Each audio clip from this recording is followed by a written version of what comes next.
وعلى رسوله الأمين محمد وعلى آله وصحبه أجمعين أما بعد فقد قال النبي صلى الله عليه وسلم فيما روى تميم الداري رضي الله عنه أن النبي صلى الله عليه وسلم قال الدين النصيحة الدين النصيحة الدين النصيحة قلنا لمن يا رسول الله قال لله ولكتابه ولرسوله ولأئمتهم وعامتهم۔ ہر قسم کی حمد و ثنا، تعریف و توصیف اللہ رب العزت ذوالجلال کے لیے لائق و زیبا ہے، اور درود و سلام ہو نبی اکرم صلی اللہ علیہ وسلم پر، جنہوں نے مسلمانوں کو جینے کا ایسا سلیقہ سکھایا جس کے ذریعے سے وہ دنیا اور آخرت میں ہر مقام پر زندگی کے ہر شعبے میں سرخرو اور سعادت اور کامرانی حاصل کر سکے۔ ہمیں ایسی تعلیمات دی جو بالکل صاف و شفاف تھی، جس کے اندر کسی قسم کی کوئی پیچیدگی نہیں، بالکل واضح تعلیمات جسے ہر انسان بآسانی سمجھ سکتا ہے۔ چنانچہ نبی اکرم صلی اللہ علیہ وسلم نے فرمایا ترکتکم علی محجۃ بیضاء، میں نے تمہیں واضح اور روشن شاہراہ پر چھوڑا ہے۔ نبی صلی اللہ علیہ وسلم نے صراط مستقیم کو واضح اور روشن شاہراہ سے تشبیہ دی۔ شاہراہ کا مطلب ہوتا ہے ہائی وے، جہاں پہ گاڑیاں چلتی ہیں، چوڑا ہوتا ہے، لیکن ہائی وے پر رات بھی آتی ہے جس میں اندھیرا بھی ہوتا ہے، اور لائٹ چلی جائے تو انسانی جان کو، مال کو اور چلنے والی گاڑیوں کو خطرہ ہوتا ہے۔ لیکن نبی صلی اللہ علیہ وسلم نے فرمایا کہ جو اسلام کی شاہراہ ہے لیلھا کنہارھا، اسلام کی شاہراہ پر تاریکیوں کا گزر نہیں ہے، اس کی رات بھی دن کے مانند ہے۔ اسلامی تعلیمات پر کہیں کوئی گرہن لگا ہوا نہیں ہے، بالکل واضح اور صاف و شفاف تعلیمات۔ اسلامی تعلیمات ایسی نہیں ہے کہ علماء کے لیے الگ تعلیم ہو اور عوام کے لیے الگ تعلیم ہو، شریفوں کے لیے، بڑے لوگوں کے لیے، تاجروں کے لیے الگ حکم ہو، اور جو لوگ غربا مساکین ہیں ان کے لیے الگ ہے۔ بالکل ایک حکم اور ایک ہی معیار ہے، ان اکرمکم عند اللہ اتقاکم، کہ اللہ کے نزدیک جو معیار ہے وہ تقوی ہے، جو جس قدر متقی ہوگا وہ اسی قدر اللہ کے نزدیک باعزت ہوگا۔ ابو لہب نبی کا چچا تھا، سب سے قریبی رشتہ دار تھا، اس کے باوجود وہ جہنم میں گیا۔ بلال حبشی رضی اللہ عنہ غلام تھے، دنیا کے اندر اللہ نے انہیں جنت کی بشارت سنائی۔ فمن بطأ به عمله لم يسرع به نسبه، کہ جو عمل میں پیچھے رہ جائے حسب و نسب اس کو آگے نہیں بڑھا سکتے۔ تو اسلام بالکل صاف و شفاف ہے، اس میں کہیں کی کوئی پیچیدگی نہیں، ڈائیورشن نہیں۔ چنانچہ نبی صلی اللہ علیہ وسلم نے فرمایا، عبداللہ بن مسعود رضی اللہ عنہ کہتے ہیں کہ نبی کریم صلی اللہ علیہ وسلم نے خطا مستقیما، نبی صلی اللہ علیہ وسلم نے ایک سیدھی لائن کھینچی اور کہا ھذا سبیل اللہ، اللہ کا جو راستہ ہے بالکل سیدھا ہے، اس میں نہ اونچائی ہے نہ گڑھا ہے، ایک دم سیدھا ہے۔ کتاب و سنت کی روشنی جس راستے پر پڑتی ہے اور جہاں پر منہج سلف کی خوشبو ہوتی ہے، وہی راستہ سبیل اللہ، وہی اللہ کا راستہ ہے۔ جہاں آپ کو ٹیڑھا لگے، اونچ نیچ لگے، فعلی کل، نبی صلی اللہ علیہ وسلم نے فرمایا کہ اسی راستے سے کچھ پگڈنڈیاں نکلتی ہیں، چھوٹے چھوٹے راستے، ڈائیورشن۔ وعلی کل سبیل شیطان یدعو الیہ، ہر راستے پر شیطان ہے جو اس کی طرف بلاتا ہے، لیکن جو اللہ کا راستہ ہے جس پر کتاب اللہ اور سنت رسول کی روشنی ہے، منہج سلف کی خوشبو ہے، وہی راستہ سیدھا ہے۔ انسان کو چلنے میں کبھی کوئی تکلیف نہیں ہوتی، ایک دم سیدھا عمل کرتا ہوا چلا جاتا ہے۔ اس لیے اس راستے کو سمجھنے کے لیے ضروری ہے کہ انسان قرآن اور حدیث کو ویسے سمجھے جس طریقے سے سمجھنے کا مکلف اللہ نے اور اس کے رسول نے ہمیں کیا۔ چنانچہ کوئی انسان قرآن کی ایک آیت پیش کرے، یہ آیت آگے بھی آئے گی، وَمَن لَّمْ يَحْكُم بِمَا أَنزَلَ اللَّهُ فَأُولَٰئِكَ هُمُ الْكَافِرُونَ، کہ جو اللہ کی شریعت نازل کردہ شریعت کے مطابق فیصلہ نہ کرے وہ کیا ہے؟ سیدھا ترجمہ ہے اس کا۔ اسی پر بنیاد رکھتے ہوئے خوارج نے ان صحابہ کرام کو کافر قرار دیا جو جنگ صفین میں شامل ہوئے۔ خوارج نے کافر قرار دیا۔ اسی پر بنا رکھتے ہوئے خوارج کے جو دمچھلے آج تک باقی ہیں، چاہے شرق الاوسط میں، مڈل ایسٹ میں اخوانیوں کے نام پر ہو، چاہے یہاں پر جماعت اسلامی کے نام پر، حکام کی تکفیر کی بنیاد وہ اسی آیت پر رکھتے ہیں اور کہتے ہیں کہ اللہ نے واضح کہا ہے کہ جو اللہ کی شریعت نازل کردہ شریعت کے مطابق فیصلہ نہ کرے وہ ادارہ اسلام سے خارج ہے، کافر۔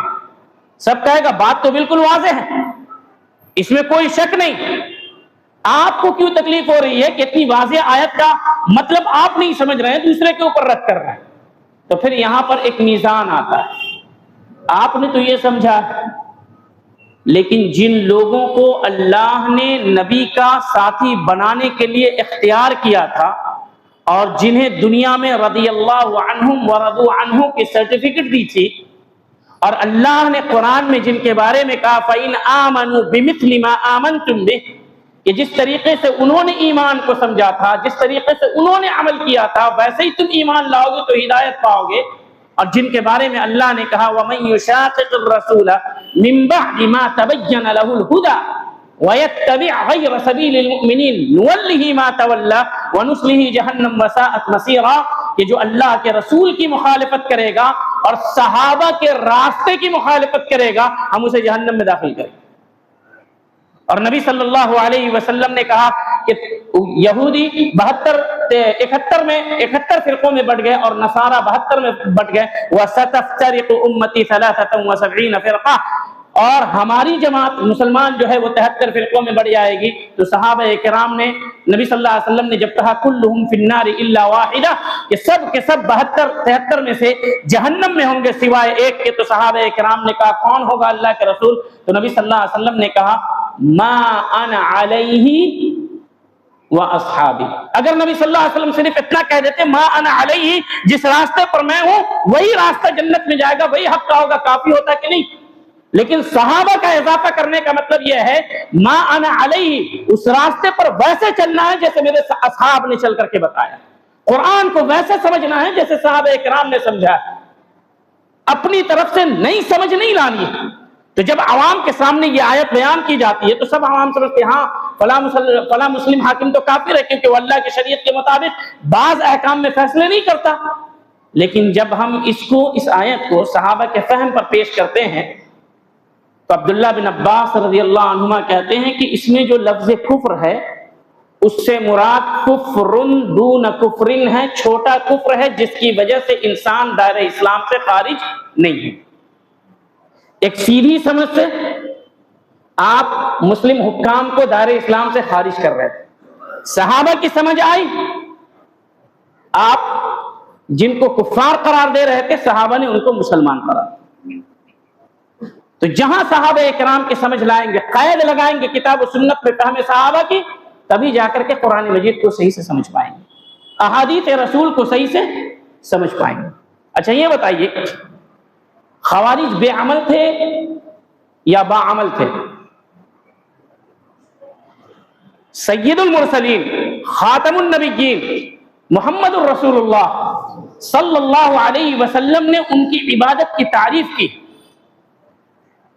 کہا یہ لوگ ایسی نماز پڑھیں گے تحقرون صلاتکم امام صلاتہم، ان کو جب تم لوگ نماز پڑھتے دیکھو گے تو تم اپنی نماز کو حقیر سمجھو گے اور کہو کہ کیا نماز پڑھتا ہے، واقعی نماز پڑھتا ہے۔ ان کو قرآن پڑھتے ہوئے دیکھو گے، تم اپنے قرآن پڑھنے کو حقیر سمجھو گے، لیکن یہ سب چیز ظاہری ہوگی۔ یمرقون من الدین کما یمرق السہم من الرمیہ، وہ دین سے ویسے ہی نکل جائیں گے جیسے کمان سے تیر نکل جاتا ہے۔ کیوں؟ کیونکہ وہ دین کو اپنی فہم سے سمجھیں گے، صحابہ کرام کے فہم سے نہیں۔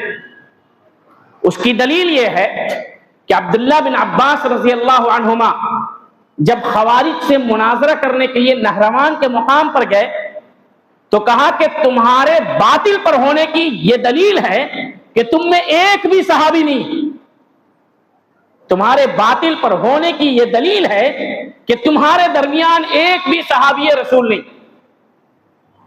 چنانچہ قرآن کا جو فہم صحابہ کرام کے فہم سے کے راستے سے نہیں آتا ہو وہ فہم مقبول نہیں، چاہے وہ فہم کتنا سنہرا کیوں نہ ہو اور آپ کو کتنا اچھا کیوں نہ لگے۔ تو نبی کریم صلی اللہ علیہ وسلم نے خوارج کی عبادت کی بڑی تعریف کی، بڑا متقی پرہیزگار بتایا، لیکن نبی صلی اللہ علیہ وسلم نے کہا عبادت سے، تقوی سے، لچھے دار باتوں سے، ظاہری خشوع خضوع سے دھوکے میں نہ آنا۔ اگر میں اس قوم کو پایا لَأَدْرَكْتُهُمْ لَإِنْ أَدْرَكْتُهُمْ لَأَقْتُلَنَّهُمْ قَتْلَ عَادٍ وَثَمُودٍ، کہ اگر میں نے اس قوم کو پا لیا، میرے زمانے میں یہ قوم وجود میں آ گئی، تو میں اس قوم کو ویسے قتل کروں گا جیسے اللہ نے عاد و ثمود کو قتل کیا۔ کیوں؟ عبادت گزار ہوں گے، سب کچھ ہوگا، لیکن منہج سلف کو چھوڑ کر کے اپنا راستہ تعین کریں۔ اور انہوں نے باضابطہ چھوڑا۔ جب معاویہ رضی اللہ عنہ اور علی رضی اللہ عنہ امیر المؤمنین چوتھے خلیفہ راشد دونوں کے درمیان جب صلح ہوئی تو یہ لوگ چھوڑ کر کے علی رضی اللہ عنہ کو چلے گئے کہ آپ نے جو صلح کی ہے وہ صلح اللہ کے حکم پہ نہیں ہوئی، ان الحکم الا للہ، حکم صرف اللہ کے لیے ہے، اور آپ نے حکم بنایا ابو موسیٰ الاشعری رضی اللہ عنہ کو، عبداللہ بن عباس رضی اللہ عنہما کو اور عمرو بن العاص رضی اللہ عنہ کو۔ حکم اللہ کو بنانا چاہیے۔ اس وقت ایک بڑا مشہور جملہ علی رضی اللہ عنہ نے کہا تھا، کلمۃ حق ارید بها الباطل، دلیل تو حق پیش کیا ہے لیکن استدلال تمہارا باطل۔ تو ہر وہ آدمی جو کتاب و سنت پیش کرے ضروری نہیں ہے کہ وہ حق پر ہو۔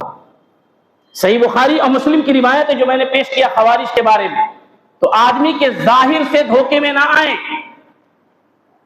کتاب و سنت پیش کرے تو جو معیار اللہ نے مقرر کیا وَيَتَّبِعْ غَيْرَ سَبِيلِ الْمُؤْمِنِينَ، صحابہ کے فہم کے راستے سے قرآن کا فہم اور حدیث کا فہم گزرے گا۔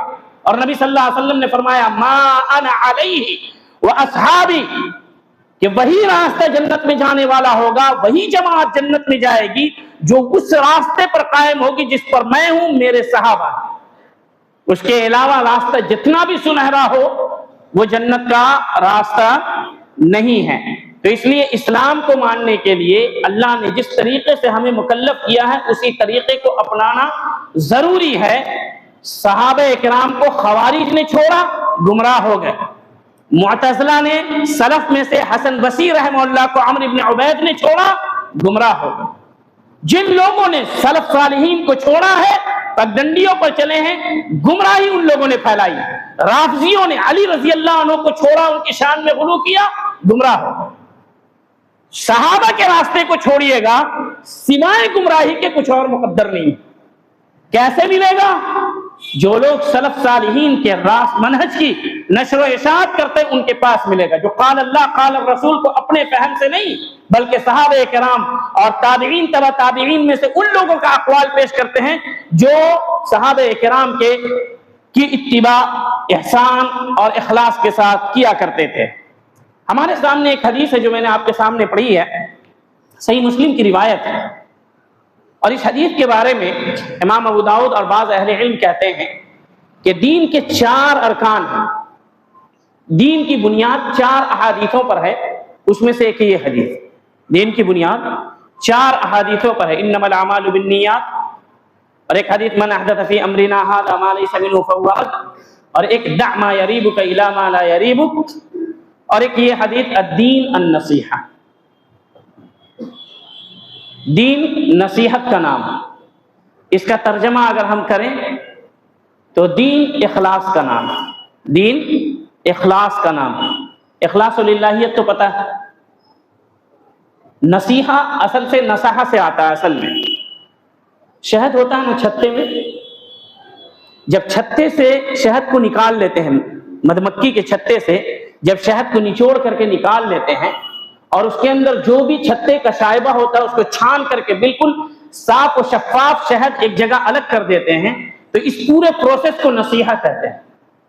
یعنی پوری گندگی کچڑا جتنی بھی چیزیں سب صاف کر کے خالص شہد نکال دیا، اس کو کہتے ہیں نصیحت.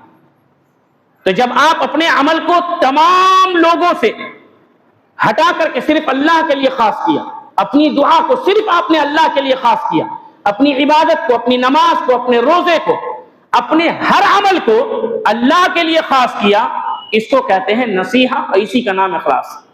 چنانچہ بعض سلف سے کہا گیا اور بعض لوگوں نے کہا ہے کہ عیسیٰ علیہ السلام سے کہا گیا کہ اخلاص کس کو کہتے ہیں. تو عیسیٰ علیہ السلام نے، یا جن لوگوں نے بعض سلف کی طرف منسوب کیا، انہوں نے کہا کہ تم اب کوئی عمل کرو تو تمہارے دل میں یہ نہ ہو کہ لوگ میری تعریف کریں. اگر کسی عمل پر تم تعریف کے خواہاں نہیں ہو تو یہ عمل اخلاص والا عمل ہے. عمل کرو اور اللہ کے حوالے کر دو. جس قدر اخلاص ہوگا اللہ رب العالمین اسی قدر اس عمل پر اجر و ثواب دے. آپ روزے سے ہیں تو 4 لوگوں کو بتانے کی ضرورت نہیں. آپ فجر پڑھ کر کے باہر نکل رہے ہیں تو دوست کو فون کرنے کی ضرورت نہیں. ارے تم فجر نہیں پڑھتے ہو، اتنا بڑا گناہ ہے. رات میں نصیحت کر دیں اس کو. یہ دکھانے کی کبھی کوشش نہ کریں کہ آپ نے کوئی نیک عمل کیا. ہمارے اور آپ کے پاس کچھ ایسا عمل ہونا چاہیے، ضرور ہونا چاہیے، جو صرف اللہ جانتا ہو، کوئی اور نہ جانتا ہو.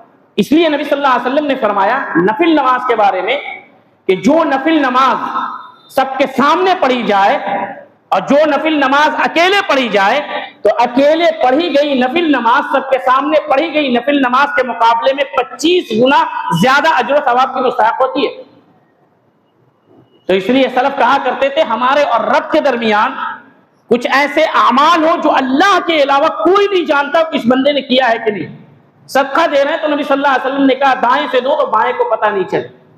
نصیحت کرنا ہے کسی کو، دیکھا کوئی برائی کر رہا ہے، کبیرہ گناہ کر رہا ہے، آپ نے دیکھا بہت بڑا گناہ کر رہا ہے، آپ اس کو کنارے لے جا کر کے، کوئی نہیں جانتا، آپ اس کو نصیحت کریں. اللہ نے اس سے منع کیا، اس کے رسول نے منع کیا، تمہارے ساتھ 2 فرشتے ہیں، اللہ رب العالمین دیکھ رہا، کب کس کو موت آ جائے پتہ نہیں، اس سے توبہ کر لو. اس کو کہتے ہیں نصیحت. 2-4 دوستوں کے سامنے اور اس کو کہہ دیا تم کو تو فلاں دن دیکھا تھا ایسے ایسے کر رہے تھے، اس کو کہتے ہیں فضیحت. اور اکیلے مجلس میں بیٹھ کر کے وہ آدمی نہیں ہے اور آپ اس کی برائی کو بیان کرتے ہیں، اس کو کہتے ہیں غیبت.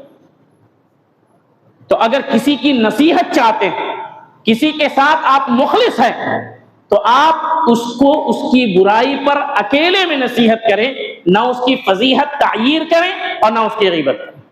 تو نصیحت کا مطلب یہ ہوتا ہے کہ ہر کام صرف اور صرف اللہ رب العالمین کے لیے کیا جائے اور ہر کام پوری طریقے سے مخلص ہو کر کے کیا جائے، اس کو نصیحت کہتے ہیں.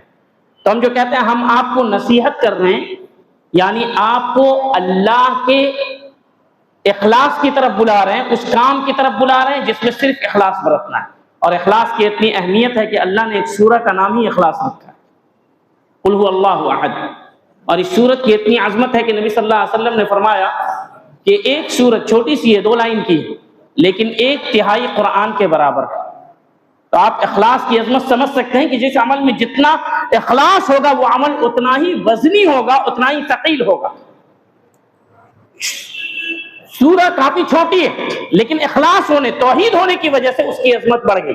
آپ کا عمل چھوٹا ہوگا، کسی کو بہت اخلاص کے ساتھ آپ اس کو نصیحت کریں گے، کبھی بہت دل سے آپ کہیں گے لا الہ الا اللہ، اور یہ کلمہ اتنا ثقیل ہوگا کہ ممکن ہے آپ کے پاس 99 گناہوں کا رجسٹر ہو اور ہر رجسٹر تا حد نگاہ ہو، جہاں تک نگاہ جاتی ہو اتنا لمبا گناہوں کا رجسٹر ہو، اور ایک طرف صرف اور صرف ایک کارڈ میں لا الہ الا اللہ محمد رسول اللہ لکھا ہو. آپ نے اس کو بہت اخلاص سے کہا ہوگا تو وہ 99 رجسٹر کے اوپر بھاری پڑ جائے. قیمت اور وزن اخلاص کا ہوتا ہے. کثرت عمل سے زیادہ وہ عمل اللہ کو پسند ہے جس عمل کے اندر اخلاص ہو، اور اخلاص کا مطلب کہ پورے طور پر اللہ رب العالمین کے لیے اپنے عمل کو کریں، کسی کو نصیحت کریں اللہ رب العالمین کی خاطر کریں، اس کا طریقہ اختیار کریں، نماز پڑھیں اللہ کی خاطر کریں، دعوت کا کام کریں اللہ کی خاطر کریں، کسی کو بتانے کے لیے نہیں ارے ہم تو یہ کرتے ہیں تم کیا کرتے ہو، تو آپ اس کے لیے نہیں کر رہے ہیں نا، آپ اپنی جنت بنانے کے لیے کر رہے ہیں، تو آپ اس سے کہیں جس کے ہاتھ میں جنت ہے، لوگوں کو بتا کے کیا ملے گا؟ تو النصیحہ، الدین النصیحہ، دین نام ہے اخلاص کا۔ تو جب اتنا مختصر جملہ نبی صلی اللہ علیہ وسلم نے فرمایا تو صحابہ کرام نے کہا کہ نصیحت کس کس کے لیے؟ تو کہا للہ، اللہ کے لیے نصیحت۔ اللہ کے لیے کیا نصیحت ہے؟ تو جب نصیحت کا معنی اخلاص آپ کو سمجھ میں آئے گا تو اللہ کی عبادت میں اخلاص برتنا، اللہ رب العالمین کی توحید میں اخلاص برتنا۔ توحید میں اخلاص کا مطلب یہ ہے کہ آپ کی توحید پر شرک کا بٹا نہ لگا، چاہے وہ شرک اکبر ہو چاہے شرک اصغر ہو، بات بات پر غیر اللہ کی قسم نہ کھاتے ہیں، تعویذ نہ لٹکاتے ہیں، یہ شرک اصغر ہو، ریاکاری نہ کرتے ہوں، نماز پڑھ رہے ہیں کسی کو دیکھ لیا کوئی آدمی آ گیا اچھا ہے تاجر ہے مالدار ہے یا کوئی عالم آ گیا نماز کو اچھی کرنے لگے، خوب ٹھہر کر کے پڑھنے کہ سامنے والا دیکھ کر کے کہے ہاں نماز پڑھتا ہے۔ نبی صلی اللہ علیہ وسلم نے فرمایا ان اخوف ما اخاف علیکم من المسیح الدجال، مجھے دجال سے زیادہ جس چیز کا ڈر ہے تمہارے اوپر ان یقوم الرجل، کہ ایک آدمی کھڑا ہوگا فیزین صلاته لما یرا الیہ لما ينظر الیہ رجل او لما یرا الیہ رجل، کہ اس کی طرف جو آدمی دیکھے گا اس کی وجہ سے وہ اپنی نماز کو بہت مزین کرے گا اور اچھا کر کے پڑھے گا۔ تو ہر عبادت کو صرف اللہ کے لیے پڑھنا، اللہ کے لیے کرنا، خاص کرنا، کوئی دیکھ رہا ہے نہیں دیکھ رہا ہے، کوئی آپ کی تعریف کر رہا ہے نہیں کر رہا، اس کی بالکل بھی پرواہ نہ ہو، تعریف کر دے پھر بھی آپ ویسے ہی رہیں، نہ کرے پھر بھی آپ ویسے ہی رہیں، کیونکہ آپ کا عمل اس کے لیے جس کے ہاتھ میں جنت ہے تو اس کے اخلاص کا ہے۔ تو النصیحۃ للہ، نصیحت کس کے لیے؟ اللہ کے لیے۔ اور نصیحت کا مطلب اخلاص، یعنی کوئی بھی عمل صرف اور صرف اللہ کے لیے کیا جائے۔ اور اخلاص کے مرتبے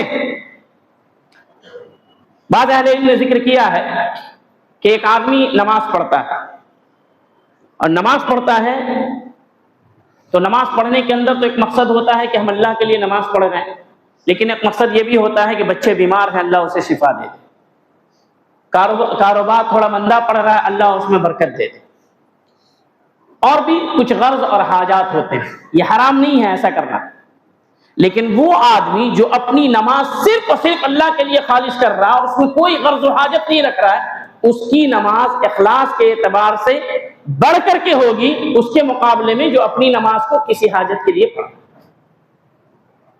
اب بسا اوقات ایسا ہوتا ہے کہ انسان پڑھتا ہی ہے حاجت کے لیے، اگر وہ حاجت نہ ہو تو نماز نہیں پڑھے تو اس کو شرک اصغر میں، اب بسا اوقات وہ شرک اکبر میں داخل ہو جاتا ہے، جیسا کہ اللہ رب العالمین نے قرآن مجید میں فرمایا من کان یرید الحیات الدنیا وزینتها نوفی الیہم اعمالہم فیہا وہم فیہا لا یبخسون، کہ جو اپنے عمل کے بدلے سے دنیا چاہتا ہے یا دنیا کی زینت چاہتا ہے۔ کوئی آدمی اس لیے نماز پڑھنے آ رہا ہے کہ فلاں جگہ رشتہ اس کو کرنا ہے، اس آدمی کے بغل میں نماز پڑھتا ہے اسی گھر رشتہ دینا ہے، آیا نماز پڑھ رہا ہے 6 مہینہ سال بھر، وہ آدمی سمجھا بچہ بہت نیک ہے پرہیزگار ہے، رشتہ قبول کر لیا، اس کے بعد ختم۔ تو یہ اخلاص کے منافی نہیں، بلکہ آپ کا کوئی عمل قبول نہیں ہوا۔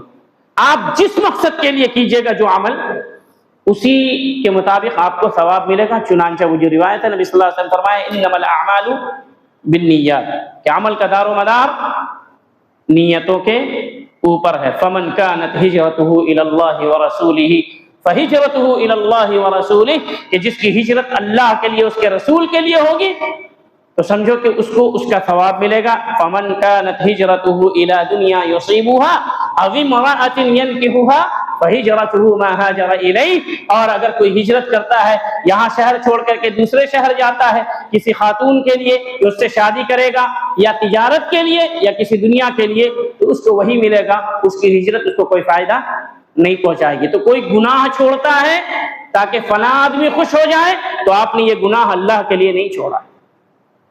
کوئی برائی چھوڑتا ہے کیونکہ بیوی خوش ہو جائے تو آپ نے گناہ اللہ کے لیے نہیں بیوی کے لیے چھوڑا ہے، بچے کے لیے چھوڑا ہے۔ اور گناہ کس کے لیے چھوڑنا؟ اللہ کی خاطر.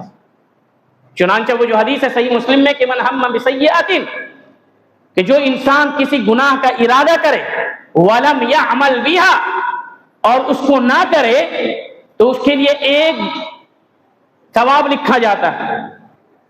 تو یہ اس شخص کے لیے ہے جو گناہ کا ارادہ کرے اور کرنے پر قادر ہو. کوئی نہیں جان رہا، کوئی نہیں دیکھ رہا، آپ کو گناہ کر سکتے ہیں، لیکن صرف اللہ کی خاطر چھوڑ دیا تو گناہ چھوڑنے کا بھی ثواب ملتا ہے. تو کوئی بھی کام چھوڑنا ہے اللہ کی خاطر، کرنا ہے اللہ کی خاطر، اسی کا نام اخلاص ہے.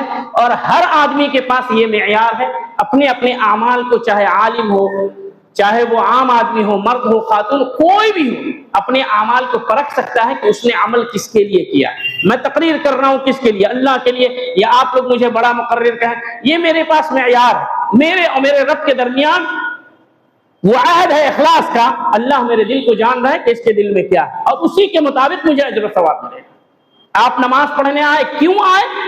یہ اللہ اور آپ کے درمیان ہے. آپ کا رب آپ کے عمل کے بارے میں جانتا ہے. تو ہر وہ کام جو آپ دین سمجھ کر کے کر رہے ہیں اور اس کی دلیل موجود ہے، اس کو صرف اور صرف اللہ رب العالمین کی خاطر کریں. اس کو کہتے ہیں اخلاص یا النصیحہ. دوسری چیز ہے للہ ولی کتابہ، کہ اللہ کی کتاب کے ساتھ بھی نصیحت ہے. جیسے نبی صلی اللہ علیہ وسلم نے کہا نا، دین نصیحہ کا نام ہے، یعنی اخلاص. تو صحابہ نے کہا کس کس کے لیے نصیحت ہے یعنی اخلاص؟ تو کہا للہ، اللہ کے لیے.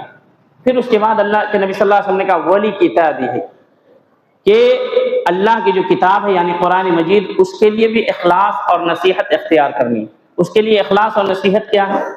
سب سے پہلی چیز اس بات پر ایمان رکھنا ہے کہ قرآن مجید اللہ رب العالمین کا کلام ہے، جسے جبریل علیہ السلام لے کر کے نازل ہوئے. اللہ سے سنا انہوں نے اور لے کر کے نبی صلی اللہ علیہ وسلم تک آئے، اور جیسے نازل ہوا تھا آج تک ویسے ہی محفوظ ہے، اس میں ذرہ برابر بھی تبدیلی نہیں ہوئی. یہ ایک چیز. دوسری چیز، قرآن نازل اللہ نے اس لیے کیا ہے تاکہ لیدبروا آیاتہ، ہم اس کی آیتوں میں تدبر کریں، غور کریں، سمجھیں. اللہ کا پیغام ہے، ہمارے پاس آیا ہے. کیوں؟ سمجھنے کے لیے. آپ کے دوست کا پیغام آپ کے پاس آتا ہے، آپ اس کو سمجھیں گے نہیں تو دوست نے آپ کو پیغام، چاہے واٹس ایپ پہ ہو یا اس سے پہلے جو خطوط آتے تھے، بھیجا ہے. آپ سمجھیں گے نہیں تو یہ نہیں سمجھ پائیں گے دوست کو کیا ضرورت ہے، وہ پریشانی میں ہے یا خوشی میں، اس کو میری ضرورت ہے یا نہیں. جب آپ کو وہ زبان سمجھ میں نہیں آئے گی، اس خط کا مقصد سمجھ میں نہیں آئے گا، تو آپ خط کو یوں ہی چھوڑ دیں گے. مان لیجئے کہ آپ کے دوست نے آپ کو خط بھیجا کہ بھائی تم میرے بہت ہی گہرے دوست ہو، بہت ہی، میں تم سے بہت محبت کرتا ہوں للہ فی اللہ، میرے پاس کوئی بھی نہیں ہے، میں چاہتا ہوں کہ اپنے مال کا ثلث 1/3 تمہارے نام کر دوں، تم 2 مہینے کے اندر آ جاؤ ورنہ میں پھر وقف کر دوں گا.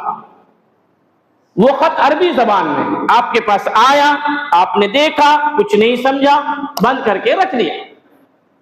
3 مہینہ گزر گیا، ایک مولانا صاحب آئے، آپ نے ان کو خط دکھایا تو مولانا صاحب نے کہا کہ اس میں آپ کے دوست نے لکھا تھا کہ وہ آپ کو اپنی پوری پونجی کا 1/3 دینا چاہتا ہے. آپ دوڑ کر کے گئے، پتا چلا کہ اس نے وقف کر دیا. کیوں؟ نہ سمجھنے کی وجہ سے اتنا بڑا خسارہ اٹھانا پڑا. اللہ نے قرآن مجید میں کتنی نعمتوں کا ذکر کیا. اس آدمی نے خط میں آپ کو 1/3 مال دینے کا ذکر کیا، اور جب آپ نہ سمجھنے کی وجہ سے اسے حاصل نہیں کر سکے تو کتنا افسوس ہوگا. اللہ نے قرآن میں کتنی نعمتوں کا ذکر کیا ہے، کتنے بھلائی کے راستوں کا ذکر کیا ہے، اور کیسی کیسی بہترین چیزوں کا ذکر کیا ہے. اگر آپ اسے پڑھ کر کے نہیں سمجھ سکے تو کیا وہ نعمتیں حاصل کر پائیں گے؟ کل صرف افسوس ہوگا. یا لیتنی لم اتخذ فلانا خلیلا، اس کی وجہ سے قرآن چھوڑ دیا تھا، کاش میں اس کو دوستی نہیں بنایا. تو قرآن مجید کا حق یہ ہے اور اس کے ساتھ نصیحت یہ ہے کہ قرآن کو سمجھیں. عوام سے یہ مطلوب نہیں ہے کہ 300 سپارہ سمجھیں، آپ پورے مفسر بن جائیں، نہیں.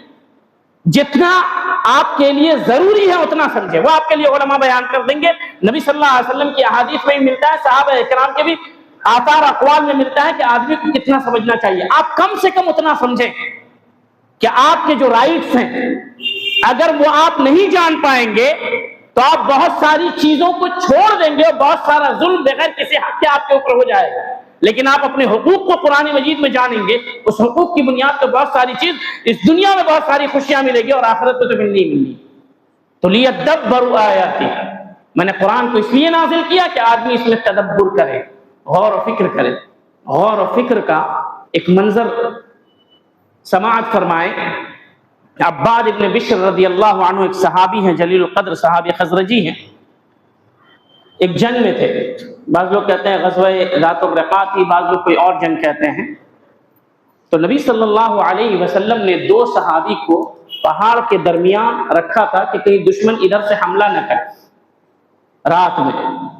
تو ان دونوں کو رکھا تاکہ وہاں سے وہ خبر دیں, جیسے حملہ کرے تو خبر رہے. تو عباد بن بشر رضی اللہ, امام ابو داؤد رحمہ اللہ نے اسے سنن میں نقل کیا. تو عباد ابن بشر رضی اللہ عنہ نے دوسرے صحابی سے کہا آپ سو جائیں, میں جگتا رہوں گا. اور وہ تہجد پڑھنے لگے. جب تہجد پڑھ رہے تھے اسی اثنا میں تیر آیا اور ان کے پیٹ میں لگا, جس کی وجہ سے وہ بیٹھ گئے, گر گئے. دوسرے صحابی گھبرا کر کے اٹھے اور دیکھا تو پیٹ سے خون نکلنا. تو وہ اس تیر کو نکالنے کی کوشش کرنے لگے تو ان کو بہت تکلیف ہونے لگی. تو عباد بن بشر رضی اللہ عنہ نے کہا میں ایک سورہ پڑھ رہا تھا, غالباً وہ سورۃ الکہف تھی, میں پڑھ رہا تھا, میں پھر سے نماز شروع کرتا ہوں. جب میرا ذہن کتاب اللہ کے ساتھ ہوگا تو تم میرے جسم کے ساتھ کیا کرو گے مجھے کوئی احساس نہیں ہوگا. چنانچہ پھر سے وہ نماز پڑھنے لگے اور انہوں نے آرام سے اس تیر کو نکال دیا. سنن ابو داؤد. تو لوگ قرآن میں کس قدر تدبر کرتے تھے آپ سوچیں. نبی کریم صلی اللہ علیہ وسلم کے حالات دیکھ لیں کہ قرآن مجید جب پڑھتے تھے, جب عبداللہ بن مسعود رضی اللہ عنہ کو کہا کہ پڑھو سورہ نساء کی, تم پڑھو آج میں سنوں گا میں تم سے, سورہ نساء کی آیت پڑھنے لگے. اور جب ایک مقام پر پہنچے فَكَيْفَ إِذَا جِئْنَا مِنْ كُلِّ أُمَّةٍ بِشَهِيدٍ وَجِئْنَا بِكَ عَلَى هَؤُلَاءِ شَهِيدًا, یہ جب یہاں تک پہنچے تو نبی صلی اللہ علیہ وسلم زار و قطار رونے لگے. جب انسان قرآن مجید کو پڑھے گا تو اس کو پتہ چلے گا کہ اللہ کتنا مہربان, کتنا رحیم, کتنے گناہوں کو معاف کرنے والا ہے. اللہ رب العالمین نے خیر کے کتنے راستے کھولے ہیں. جب قرآن پڑھے گا تو اس کو پتہ چلے گا کہ جنت کی کیفیت کیسی. جب قرآن پڑھیں گے ہم تو پتہ چلے گا کہ جہنم کتنی ہولناک ہے. جب قرآن پڑھیں گے تو پتہ چلے گا پچھلے اقوام کو اللہ نے کیوں ہلاک کیا. اور جب قرآن پڑھیں گے تو پتہ چلے گا کہ صحابہ کرام جن کے تن پر رکھنے کے لیے کپڑے نہیں تھے, صرف قرآن مجید اور نبی صلی اللہ علیہ وسلم کی احادیث پر عمل کرنے کی وجہ سے اللہ نے کہاں زمین سے انہیں اوج ثریا تک پہنچا دیا. یہ سب قرآن مجید میں ذکر ہے. بلکہ ایک تابعی نے کہا ہے کہ قرآن مجید میں ہر ایک انسان کا ذکر ہے. وَفِيهِ ذِكْرُكُمْ أَفَلَا تَعْقِلُونَ, قرآن میں تمہارا ذکر ہے, تم کو سمجھ میں نہیں آتا. ایمان کی آیتوں سے گزرے, آپ مومن ہیں, ایمان رکھنے والے ہیں, اس میں آپ کا ذکر ہے. نیک عمل کر رہے ہیں, نیک عمل والی آیتوں سے گزرے, اس میں آپ کا ذکر ہے. جہنم کی ہولناکی, اگر آپ کو اس سے ڈر لگتا ہے, اللہ نے اس سے ڈرنے کے لیے کہا, اس میں آپ کا ذکر ہے. ہر ایک آیت میں ہمارا اور آپ کا ذکر قرآن میں ہے. یہ الگ بات ہے دنیا میں مشغولیت, دنیا میں مشغول ہونے کی وجہ سے یا دنیاوی مشغولیت کی وجہ سے ہم قرآن سے بہت دور ہیں. قرآن میں جب تک تدبر نہیں کریں گے ہم اللہ کے دین کو سمجھ نہیں سکتے. اگر ہم ترقی چاہتے ہیں, شہرت چاہتے ہیں, من کان یرید العزہ فللہ العزۃ جمیعا, جو عزت چاہتا ہے, شہرت چاہتا ہے, مشہور ہونا چاہتا ہے, کس کے درمیان؟ آج کل جتنے لوگ ہیں اور لوگوں کے درمیان مشہور ہیں, ان کا کوئی معیار نہیں. فاسق و فاجر بھی آپ کو لائک کرے گا, لیکن فرشتوں کے درمیان مشہور ہونا ہے, رب کے نزدیک مشہور ہونا ہے. من کان یرید العزہ وللہ العزۃ جمیعا, تو ساری عزتیں اللہ کے لیے ہے. فاذکرونی اذکرکم, میرا ذکر کرو میں تمہیں یاد کروں گا, تمہارا ذکر کروں گا. اپنی پہچان رب کے پاس کروائیں. دنیا والے پہچان کے کیا کریں گے؟ ان کے ہاتھ میں جنت نہیں, ان کے ہاتھ میں کچھ بھی نہیں ہے. ساری چیزیں رب کے ہاتھ میں, وہی ہر چیز پر قادر ہے. اگر اس نے آپ کو پہچان لیا, پوری دنیا نہیں جانتی ہے, کوئی فرق نہیں پڑتا. پوری دنیا آپ کو جانتی ہے, رب نہیں جانتا, فرق نہیں, بہت فرق پڑے گا. تو اللہ کیسے پہچانے گا؟ جب تک کہ ہم قرآن مجید کو سمجھ کر کے نہیں پڑھیں گے. اس کی معرفت کا جو ذریعہ ہے قرآن مجید، اللہ رب العالمین کی صفات کا، اللہ کے انعامات کا، تمام چیزوں کا تذکرہ قرآن مجید میں. تو قرآن مجید میں تدبر کرنا ہے، سمجھنا ہے، سمجھ کر کے اس کو پڑھنے کی کوشش کرنا ہے. لیکن آج کل سمجھنے کا ایک راستہ ہو گیا، 30 سپارہ پڑھ لیے ہم نے، 30 سپارہ ترجمے کے ساتھ پڑھ لیا، تو آپ پورا قرآن سمجھ کے جی 3 مرتبہ میں احسن البیان پڑھا ہوں. کیسے پڑھے؟ تو ڈاکٹر اسرار صاحب ترجمہ کر رہے تھے، تشریح میں سمجھ گیا. ڈاکٹر اسرار والی جو تشریح ہے صحابہ کے راستے سے ڈائیورشن لے کر کے، اس راستے کی نہیں. پوری تفسیر گمراہیوں سے بھری پڑی ہے، پوری تفسیر ضلالت ہے، تفسیر بالرائے ہے. اس میں وہ عقیدہ ہے جو نصرانیوں کا عقیدہ تھا، وحدت الوجود. آپ کا ایک استاذ ہونا چاہیے جو آپ کو سمجھائے. جب آپ پہنچے ان الذی فرض علیک القرآن، کہ جس نے آپ پر قرآن فرض نہیں کیا، نازل کیا، تو فرض کا معنی ہر جگہ فرض نہیں ہوگا. یہ آپ کو کون سمجھائے؟ اور جیسا کہ میں نے ایک اور آیت کی مثال شروع میں دی، وَمَن لَّمْ يَحْكُم بِمَا أَنزَلَ اللَّهُ فَأُولَٰئِكَ هُمُ الْكَافِرُونَ. تو سمجھنے کا کچھ اور ہم اور آپ سمجھ لیں گے کچھ. تو ان لوگوں کو جو بڑے مشہور ہیں اور بہت اچھے سے آدمی، آج کل اگر آپ قرآن اور حدیث کو اقوال صحابہ اور آثار سلف سے بیان کریں تو لوگ اس کو تفسیر نہیں سمجھتے ہیں، بہت ڈرائی سبجیکٹ ہے، سمجھ میں نہیں آتا. لیکن جہاں بولے جیوگرافی، سائنس، امریکہ، نیوٹن، یہ تفسیر ہے، دیکھو کیسے کیسے ملا. یہ تفسیر نہیں ہے، اس کی رائے ہے، یہ اس کی رائے ہے. نیوٹن اور جیوگرافی اور سائنس بتانے کے لیے قرآن نہیں آیا. شہر رمضان الذی انزل فیہ القرآن ھدی للناس ھدی للمتقین، ہدایت کے لیے آیا ہے. کوئی دریا، کوئی فلاں دریا کو اس سے ثابت کرے، ورلڈ ٹریڈ سینٹر کو آیت وغیرہ سب سے ثابت کر دے، اس سے اتنا متاثر ہونے کی ضرورت نہیں. چونکہ کہاوت ہے لِكُلِّ جَدِيدٍ لَذَّةٌ، ہر نئی چیز میں لذت ہوتی ہے. تو کوئی بھی ہٹ کر کے تفسیر کرتا ہے تو آپ اس کی طرف چلے جاتے ہیں. وہ جو تفسیر کرتے ہیں زبردست تفسیر کرتے ہیں. کیا زبردست ہے؟ وہاں اس میں صحابہ کے اقوال نہیں ہیں، تابعین کے اقوال نہیں ہیں، سائنس جیوگرافی بھری پڑی ہے. تو آپ سائنس پڑھ لیجئے نا، مفسر سے سائنس پڑھیے گا تو کیسا سائنس پڑھائے گا وہ؟ قرآن مجید کی تفسیر فہم صحابہ کے راستے سے اگر نہیں گزرتی ہے وہ ضلالت ہے، گمراہی ہے، چاہے کتنی اچھی تفسیر کیوں نہ. وہ اچھی تفسیر اس کے مطابق ہے، صحابہ و تابعین کے مطابق نہیں. تو النصیحہ لکتاب اللہ، اللہ کی کتاب کے لیے نصیحت. تو سمجھنا ہے کتاب اللہ کا دفاع کرنا ہے. دفاع کرنا بہت اہم ہے قرآن مجید کا. تو دفاع 2 طریقے سے ہوتا ہے. ایک قرآن پر شبہات آ رہے ہیں تو اس کا دفاع کریں. یہ کون کریں گے؟ علماء کریں گے. اور ایک قرآن کا دفاع اور اس کی حفاظت عمل کے ذریعے سے ہوتی ہے کہ آپ قرآن کے احکام پر عمل کر رہے ہیں تو آپ اس کی حفاظت کر رہے ہیں اور اس کا دفاع کر رہے ہیں. کیونکہ جب عمل کرنا چھوڑ دیں گے تو قرآن مجید کی حفاظت نہیں ہوگی.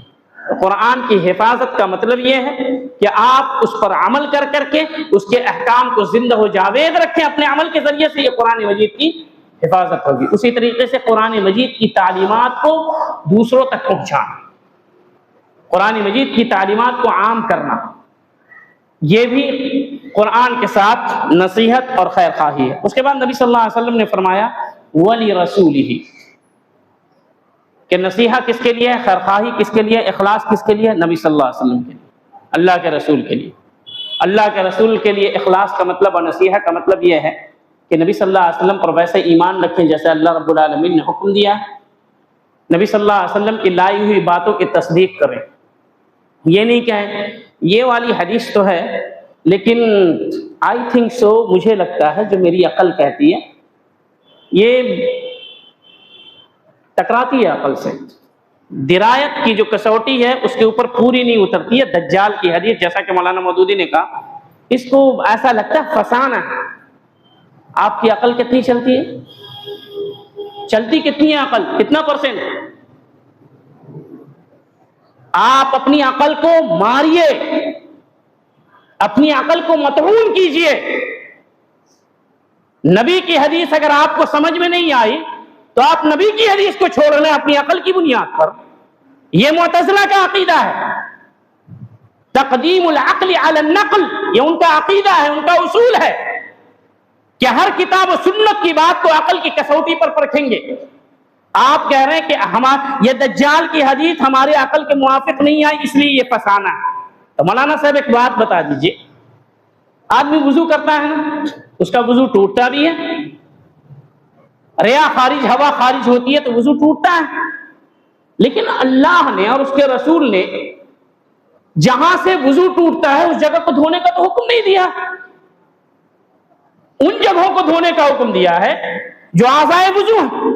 عقل کا تقاضا یہ ہے کہ وہ جگہ دھلی جائے جہاں سے وضو ٹوٹا ہے. تو یہاں پہ آپ کی عقل کیوں نہیں کام کرتی؟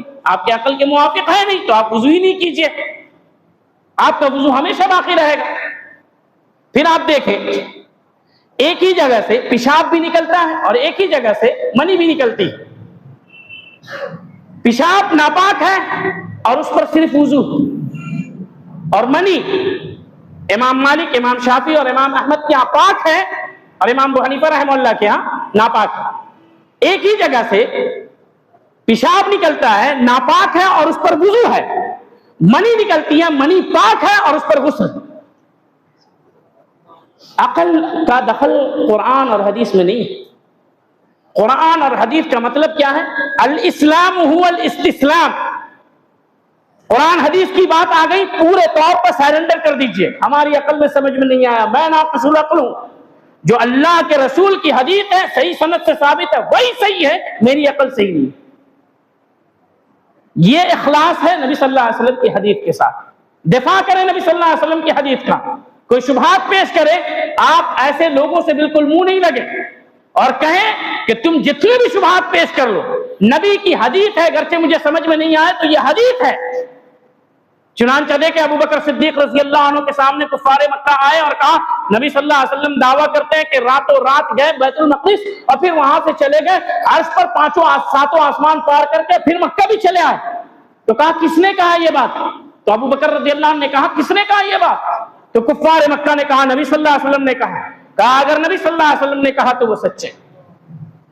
یہ نہیں پوچھا کیسے، کہا اگر نبی نے کہا ہے تو وہ سچے، اس لیے ان کا نام صدیق پڑا. آپ بھی صدیق کے راستے پر چلنا چاہتے ہیں، ہر وہ حدیث جو آپ کے عقل میں نہ سمائے آپ کہیں صحیح سند سے ثابت ہے، حدیث سچی ہے، ہمارے عقل میں کوئی کمی اور خرابی. اس لیے جو لوگ حدیث کے خلاف شکوک و شبہات پھیلاتے ہیں، جن میں دو نام میں نے لیا اور ایک نام علی مرزا کا بھی، اور ان جیسے جتنے لوگ، ان تمام لوگوں کو سننے سے دور رہیں، یا آپ کو نبی صلی اللہ علیہ وسلم کے حوض سے دور کر دیں گے. قیامت کے دن نبی صلی اللہ علیہ وسلم کے پاس جائیں گے اور فرشتے کہیں گے یا رسول اللہ آپ کو پتہ نہیں، انک لا تدری ما احدثوا بعدک، کس طریقے سے انہوں نے دین میں تبدیلی پیدا کر دی. جب نبی صلی اللہ علیہ وسلم سنیں گے تو کہیں گے سحقا سحقا لمن غیر وبدل، چلو یہاں سے نکل جاؤ، تم میرے حوض سے پینے کے لائق نہیں. تو جو سنت کا انکار کرے یا سنت کے لیے شبہات پیدا کرے، ایسے لوگوں کو سے دور ہی نہیں رہنا ہے، بلکہ ایسے لوگوں کو سمجھانے کے بعد بھی نہ مانے تو ان سے قطع تعلق کرنا ہے. کیونکہ جو نبی کی سنت سے قطع تعلق کرے، ہم اس سے جڑ کر کریں، ارے مولانا صاحب اتنا سختی نہیں کیجیے، کیسے نہیں کریں گے؟ نبی صلی اللہ علیہ وسلم نے کہا جعل الذلۃ والصغار علی من خالف امری، جو میرے حدیث کی مخالفت کرتا ہے اس کے اوپر اللہ نے ذلت اور رسوائی مقدر کر دی ہے، اور جو انکار کرے وہ، ایک آدمی کو اللہ ذلیل کر رہا ہے، آپ چلے ہیں اسے عزت دینے کے لیے. جو نبی کی حدیث کی عزت نہیں کرتا ہے، نبی کی حدیث پر انگلی اٹھاتا ہے، آپ اس سے جا رہے ہیں دوستی کرنے کے لیے. آپ کو آپ کی دوستی مبارک ہو، اور ہم غریبوں کو نبی صلی اللہ علیہ وسلم کی محبت مبارک ہو. ایسے منکرین سنت کو یا شبہات جو پھیلاتا ہے، مسجد میں قدم نہیں رکھنے دینا چاہیے. اپنا موقف واضح کرو. ایک سنت کے اوپر بھی اگر تم انگلی اٹھاتے ہو، گویا کہ تمام سنت کے اوپر تم انگلی اٹھاتے ہو. منکرین سنت سے کسی قسم کا کوئی واسطہ نہیں. جتنی بھی بیماریاں آئی ہیں سب انکار سنت کے راستے سے آئی ہیں، اور یہیں سے انسان الحاد اور ارتداد کی دہلیز پر پہنچتا ہے. آج وہ سنت کا انکار کرتا ہے، کل قرآن کے اندر تشکیک پیدا کرے گا، پرسوں ہو کر کے پورا اسلام ہی اس کو برا لگنے لگے گا. تو جسے نبی کی سنت اچھی نہیں لگتی، وہ پتہ نہیں ایسے لوگوں کو وہ لوگ کیسے اچھے لگتے ہیں۔ تو اس پر غور کرنے کی ضرورت ہے اور ایسے لوگوں کو سمجھنے کی ضرورت ہے۔ یہ لوگ چھپ کر کے رہتے ہیں، ان کو دلوں سے نکالیں، سمجھانے کی کوشش کریں۔ اگر نہیں سمجھے تو تم اس راستے پر جاؤ جس راستے پر تمہارے دوست ہیں۔ ہمارا محبوب اور ہمارا دوست صرف اور صرف نبی صلی اللہ علیہ وسلم ہے، ہم اسی راستے پر رہیں گے۔ تو یہ ہے نبی صلی اللہ علیہ وسلم سے نصیحت، النصیحہ لرسولہ، نبی صلی اللہ علیہ وسلم کے لیے خیر خواہی، نبی صلی اللہ علیہ وسلم کے معاملے میں اخلاص برتنا، اور بھی بہت ساری باتیں ہیں ان کے دین کا دفاع کرنا۔ اور ہے النصیحۃ لأئمۃ المسلمین، مسلمان کے حکمراں کے لیے نصیحت، ان کے لیے کیا خیر خواہی ہے؟ ان کے لیے خیر خواہی، بات کو ختم کریں گے انشاءاللہ۔ ان کے لیے خیر خواہی یہ ہے کہ اگر حکمراں سے کوئی غلطی، مسلم حکمراں سے، آپ مسلمان ملک میں رہتے ہیں، مسلم حکمراں سے کوئی غلطی ہو تو آپ جا کر کے اس کو سمجھائیں۔ یہ نہیں کہ ممبر پر چڑھ جائیں، خطبہ دیں، حاکم نے ایسا کیا، حاکم نے یہ برائی کی، اس نے یہ کر دیا۔ یہ خوارج کا طریقہ، اور خوارج کی جڑیں، خاص کر کے اس منہج والے خوارج کی جو جڑ ہے وہ عبداللہ بن سبا یہودی النسل سے جا ملتی، کیونکہ اسی نے کہا تھا ابدأوا الطعن فی امرائکم وشہروا بعیوبہم، کہ اپنے امیروں کے اندر، حکام کے اندر طعن کرو، ان کو مطعون کرو، ان کے عیب کو لوگوں کے سامنے گناؤ، لوگوں کا دل ان کے بغض سے بھرے گا اور وہ اس کو ہٹانے کی کوشش کریں۔ تو حکام، ائمۃ المسلمین کے ساتھ خیر خواہی یہ ہے کہ نبی صلی اللہ علیہ وسلم نے فرمایا کہ اگر کوئی امیر کو نصیحت کرنا چاہے، امیر کا مطلب یہ نہیں کہ جو ہمارے گاؤں میں یا مسجد کے امیر ہوتے ہیں، جمعیت کے، یہ امیر مراد نہیں، حاکم مراد ہے، حاکم جو ملک کے حاکم ہوتے ہیں۔ تو نبی صلی اللہ علیہ وسلم نے فرمایا من اراد ان ينصح لذي سلطان، جو کسی مسلم حاکم کو نصیحت کرنا چاہتا ہے تو نبی صلی اللہ علیہ وسلم نے اس کے بعد کہا لا يبدہ علانیۃ، سب کے سامنے نہ کرے، بھائی سنیے یہ اللہ کا دین ہے، میرے اوپر ذمہ داری ہے، لگایا اسٹیج جو بولنا شروع کر دیا، میں اللہ سے ڈرتا ہوں کہ یہ اللہ کیا میری پکڑ نہ ہو جائے، دیکھو یہ حاکم ایسا ایسا کر رہا۔ یہ خوارج کا منہج ہے۔ نبی کا منہج کیا ہے؟ نبی صلی اللہ علیہ وسلم نے کہا فلیأخذ بیدی، اس حاکم کا ہاتھ پکڑے، اس کے بعد ولیخلو بہ، اس حاکم کے ساتھ تنہائی میں جائے، اور جو چیز اس کے پاس ہے، جو ملاحظات، جو بھی چیز ہے کہ دیکھیے آپ ایسا ایسا کرتے ہیں، آپ کے ملک میں ایسا ایسا ہوتا ہے، تنہائی میں۔ اس کے بعد نبی صلی اللہ علیہ وسلم نے کہا اگر وہ مان لے تو بڑی اچھی بات ہے، اور نہ مانے تو تمہارے اوپر جو ذمہ داری تھی ادا کر دی۔ اب باہر آ کر کے یہ نہ بولو میں نے تو اس کو نصیحت کی، نہیں مانا۔ نبی صلی اللہ علیہ وسلم نے کہا ایسا نہیں کرنا، کہہ دیا ہو گیا۔ یہ ہے حاکم کی نصیحت۔ تو جو کوئی لکھتا ہے مسلم حاکم کے خلاف، یا بولتا ہے، یا اس طریقے پر لوگوں کے درمیان بیان کرتا ہے اس کے عیوب کو، وہ خوارج کے منہج پر ہے، شاء ام ابا، انکار کرے یا چاہے، وہ خوارج کے منہج پر، جیسا کہ سلفی علماء کرام کہتے ہیں۔ مزید یہ کہ ان کے لیے دعا کرنا ہے، مسلم حاکم کے لیے دعا کرنی، جتنا بھی وہ غلطی پر۔ اچھا یہ بتائیے امام احمد رحمہ اللہ کے زمانے میں حاکم کیسا تھا؟ معتزلی عقیدے پر تھا، اہل سنت کو مارے تھے نا، سارے کو پکڑ پکڑ کر کے پیٹ رہے تھے، کتنے لوگوں کو قتل کر دیا تھا۔ معتزلی عقیدے کی نشر و اشاعت، خلق قرآن والے مسئلے میں امام احمد رحمہ اللہ کو کتنا مارا گیا۔ اس کے باوجود جب امام احمد رحمہ اللہ جیل سے نکل کر کے آئے اور لوگوں نے مطالبہ کیا کہ ہم خروج کریں گے، امام احمد رحمہ اللہ غصہ ہو اور کہا کہ میں اسی چیز سے منع کرتا ہوں، نبی نے اسی چیز سے منع کیا اور تم آ کر کے مطالبہ کرتے کہ ہم خروج کریں گے۔ جس حاکم نے اتنا مارا، اتنے دنوں تک جیل میں قید رکھا، حدیث کی مجلس لگانی بند کر دی، اس کے لیے لوگوں کو کہہ رہے ہیں کہ اس کے خلاف خروج نہیں کرنا ہے۔ اتنا ہی نہیں، ان کے جسم میں ایک زخم تھا، پیٹھ میں گوشت لٹکا ہوا تھا، جو جراح آیا تھا اس کو کاٹنے کے لیے، تو جیسے جیسے اس کو کاٹ رہا تھا اور امام احمد کو تکلیف ہو رہی تھی تو امام احمد حاکم کے لیے دعائے مغفرت کر رہے تھے۔ جس نے اتنا مارا، مارنے والا خود کہتا ہے کہ ہاتھی کو مارتا تو وہ چیخ پڑتا، اتنا مارا کہ وہاں پر ایسا زخم ہو گیا جس کو کاٹنے کی، چمڑے کاٹنے، گوشت کاٹنے کی ضرورت پڑی، اس کے باوجود حاکم کے لیے دعا کر رہا ہے۔ کیوں؟ یہی منہج سلف تھا۔ یہی منہج نبوی۔ تو اس لیے ہر کسی کا ہر چیز کا ایک طریقہ ہوتا ہے، اس طریقے کو جب آپ سیکھیں گے سلف صالحین سے تو آپ خوارج معتزلہ ان لوگوں کے طریقے سے بچے رہیں گے۔ آخری چیز جو حدیث کا آخری ٹکڑا ہے وہ عامتہم، عام مسلمانوں کے لیے خیر خواہی۔ عام مسلمانوں کے لیے خیر خواہی کیا ہے؟ کہ ہم آپ کو کتاب و سنت کی بات بتائیں، منہج سلف کے طریقے پر، جس راستے پر آپ چل کر کے شیطان کے بھائی بن سکتے ہیں، جہنم کے راہی بن سکتے ہیں، ہم آپ کو پیار سے محبت سے کبھی ڈانٹ کر کے یہ کہیں اس راستے پر نہ چلیں، یہ راستہ ادھر نہیں جاتا جدھر اللہ رب العالمین چاہتا ہے، یہ راستہ ادھر جاتا ہے جدھر شیطان چاہتا ہے۔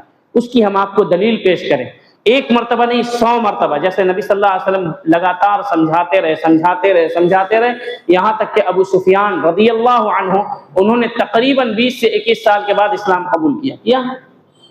تو ہمارا کام ہے سمجھانا۔ خیانت کب ہوتی ہے؟ خیانت اس وقت ہوتی ہے کہ ایک بدعتی کی ہم آپ کے سامنے تعریف کرنے لگیں، ایک خارجی عقیدہ رکھنے والے کی ہاں اس کے پاس تھوڑی غلطی ہے لیکن باتیں بہت اچھی کرتے ہیں، تو ہاں میرے پاس شہد ہے لیکن صرف اتنا سا اس میں زہر ملایا ہوں، خالص شہد میں چھتے سے نکالا ہوں، آپ اس کو لے لیجئے آپ کو شفا دے گا شفا۔ تو جس کے عقیدے میں بدعت کی ملاوٹ ہو اس کا عقیدہ شفاف نہیں ہے، گرچہ وہ کتنا بڑا عالم کیوں نہ، اس سے بالکلیہ دور رہنا ہے، بالکلیہ۔ اگر کوئی نہیں بتاتا ہے آپ کو وہ خیانت کرتا ہے، عامت الناس کے ساتھ خیانت کرتا ہے، اور اگر آپ کو کوئی عالم بتاتا ہے تو بھڑکے نہیں اس کے خلاف، ارے کیا نئی بات بتاتے رہتے ہیں، کیا بولتے رہتے ہیں، پوچھئے کیوں آپ ایسا بول رہے ہیں، کیا دلیل ہے آپ کی، قرآن اور حدیث سے ثابت کریں، اقوال سلف سے ثابت کریں۔ غصہ ہونا بفرنا نہ عوام کا کام ہے نہ علماء کا کام۔ علماء آپ کی خیر خواہی چاہتے ہیں، کیونکہ اگر وہ آپ کی خیر خواہی نہیں چاہیں گے تو رب کے ہاں پکڑے جائیں گے، آپ کو دھوکہ دیں گے تو یہاں تو خوش رہ سکتے ہیں، رب کے ہاں کبھی خوش نہیں رہیں گے۔ تو اگر کوئی عالم آتا ہے عقیدہ و منہج کی بات کرتا ہے، کچھ لوگوں سے تحذیر کرتا ہے فلاں سے بچو، فلاں سے بچو، تو اس لیے کرتا ہے کیونکہ اس کے پاس جانے سے یا اس کی باتوں کو سننے سے، جیسا کہ میں نے ابھی چند ناموں کو گنایا، آپ کے عقیدے میں تلویث پیدا ہوگی، جو آپ کا خوشبودار عقیدہ ہے اس کے اندر بدبو سرایت کرے گی، اور بدبو ایسے سرایت کرے گی کہ وہ بدبو آپ کو بعد میں چل کر کے خوشبو لگنے لگے گی، آپ کا احساس مر جائے گا، شعور ختم ہو جائے گا خوشبو اور بدبو کے درمیان تمیز کرنے کا، اور کل تلک جو آپ سنت کو سنت کہہ رہے تھے آپ کہیں گے کہ یہ بدعت ہے۔ تو اگر کوئی عالم آپ کو سمجھاتا ہے تو اس کو سنجیدگی سے لیں، سمجھنے کی کوشش کریں، آج کا دور تحقیق کا دور ہے، اس کو سمجھیں، دیکھیں، پڑھیں، اپنے جنت کے راستے کو تلاش کریں۔ کوئی ایسا نہیں ہے کہ آپ کو گود میں اٹھا کر کے جنت میں لے جائے گا، آپ کو اور ہمیں صحیح طریقے پر عمل کر کے خود اپنی جنت تلاش کرنی ہے، اور جنت کے سارے راستے اللہ نے قرآن میں حدیث میں بتا دیا ہے، جس راستے پر ویسے چلنا ہے جیسا کہ صحابہ کرام رضی اللہ عنہم اجمعین نے چل کر کے دکھایا۔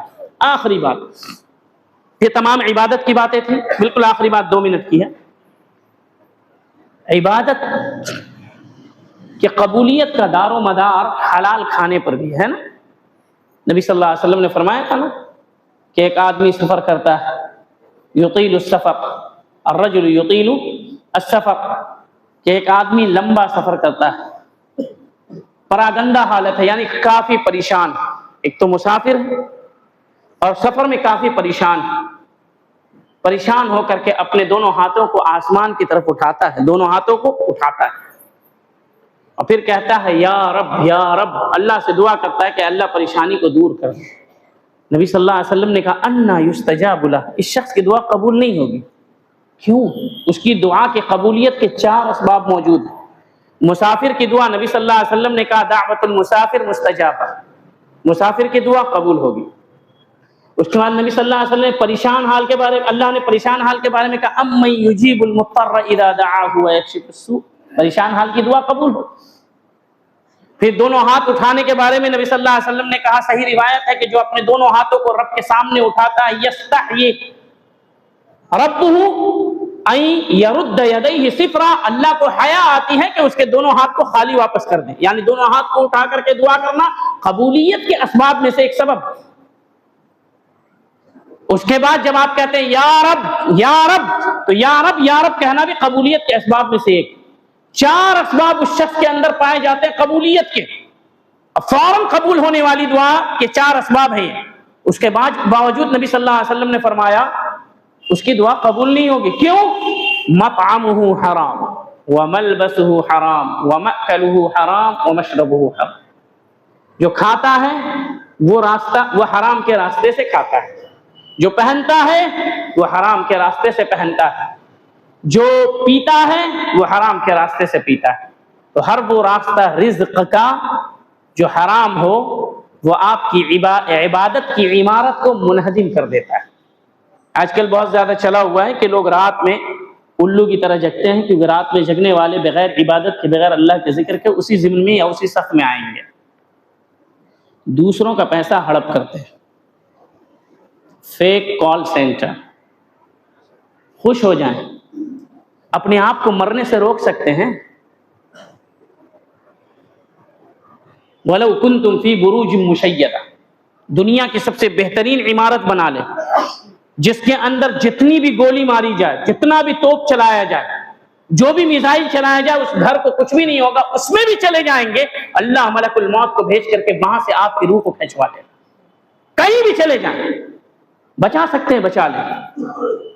لیکن یاد رہے، لاکھ چھوڑ دیجئے، کسی کا 1 روپیہ بھی حرام کا کھایا ہے، لا تزول قدم عبد، کہ بندے کا قدم قیامت کے دن اس وقت تک نہیں ہٹے گا جب تک 5 چیزوں کے بارے میں جواب نہ دے دے۔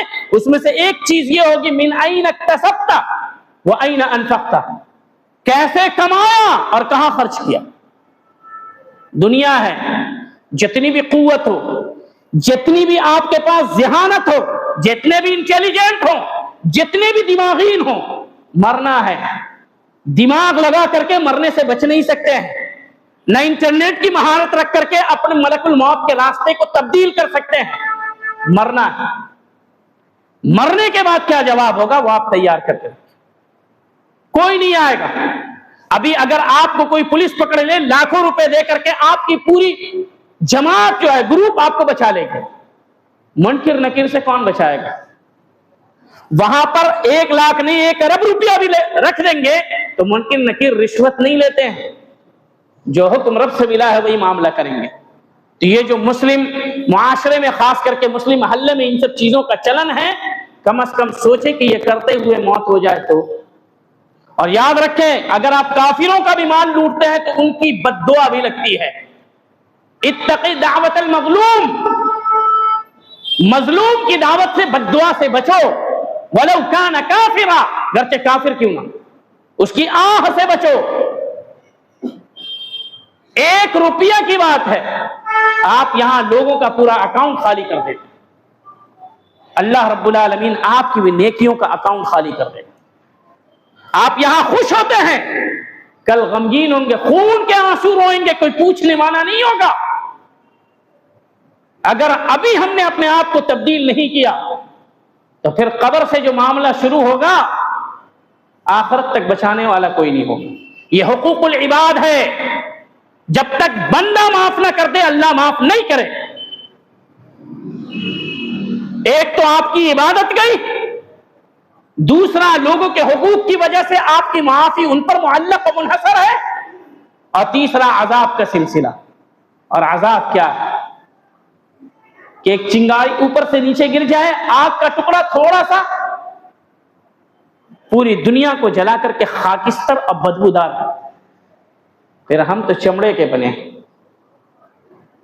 ہم کیسے اس کو برداشت کر پائے؟ تو میرے بھائیو، کوئی بھی راستہ جو حرام کا راستہ ہے وہ آپ کی عبادت کو رب تک نہیں پہنچا سکتا، وہ راستہ مڑ جاتا ہے رب سے۔ حرام کمائی کا 1 روپیہ بھی کہیں سے بھی راستہ ہے، چہ جائے کہ آپ کسی کا دل دکھائیں، کسی کی آنکھوں میں آنسو لائیں، کسی کو بلکتا اور تڑپتا چھوڑ دیں، کوئی آپ کے اوپر بددعائیں کرے، دنیا میں خوش ہو لیں گے، لیکن آپ کی پوری نسل جب تک آئے گی اس کا اثر وہاں تک رہے گا۔ آپ دوسرے کو رلائیں گے تو اللہ رب العالمین آپ کے خاندان کو بھی ایسے رلائے گا۔ کبھی کبھی ایسا ہوتا ہے، غلطی ایک کرتا ہے، اس کی سزا سب کو بھگتنی پڑتی ہے۔ کہ یہ جو معاملات چل رہے ہیں خاص کر کے ہمارے شہر کولکاتہ، شہر نشاط، یعنی چست اور پھرتیلوں کے شہر اب سست لوگوں کا شہر ہو گیا ہے، بہت سست روی کا شکار، دین میں بھی، عقیدے میں بھی اور معاملات میں بھی۔ حلال روزی کھائیں، بھوکے رہیں، اللہ کے راستے پر چلتے رہیں۔ وہ بھوکا آدمی اللہ کو بہت پسند ہے اس شکم سیر آدمی سے جس نے اپنے پیٹ کو حرام سے بھرا۔ صحابہ کرام پتوں کو چبا کر کے کھاتے تھے۔ اگر نبی چاہتے تو دعا کرتے، رب جیسے موسیٰ علیہ السلام کے قوم پر من و سلوہ اتارا تھا ہماری قوم پر بھی اتار دے، نہیں کیا، آزمائش کی۔ آپ کے پاس کاروبار نہیں ہے، رب کے سامنے گڑ گڑائیں، روئیں۔ اللہ رب العالمین 5,000 10,000 20,000 25,000 کی نوکری دے گا، لیکن اس میں جو دل کو اطمینان اور خوشی ملے گی، آپ 5 لاکھ ایک رات میں کما کر کے خوش نہیں ہو سکتے، کیونکہ خوشیاں پیسے سے نہیں خریدی جا سکتی۔ وہ احساس ہوتا ہے جو رب دل میں ڈالتا ہے۔ تو کوشش کریں کہ حرام راستوں سے بچیں۔ اللہ رب العالمین سے دعا ہے کہ اللہ ہم لوگوں کو ہر کام میں مخلص بنائے، ہر کام میں اخلاص و للہیت برتنے کی توفیق دے، اور دنیا میں جب تک زندہ رکھے دین و ایمان پر زندہ رکھے، جب ہمیں موت دے تو دین و ایمان کے اوپر موت دے۔ آمین۔ اقول قولی ھذا استغفر اللہ لی ولکم ولسائر المسلمین انہ تعالی جواد کریم ملک بر رؤوف الرحیم۔ السلام علیکم ورحمۃ اللہ وبرکاتہ۔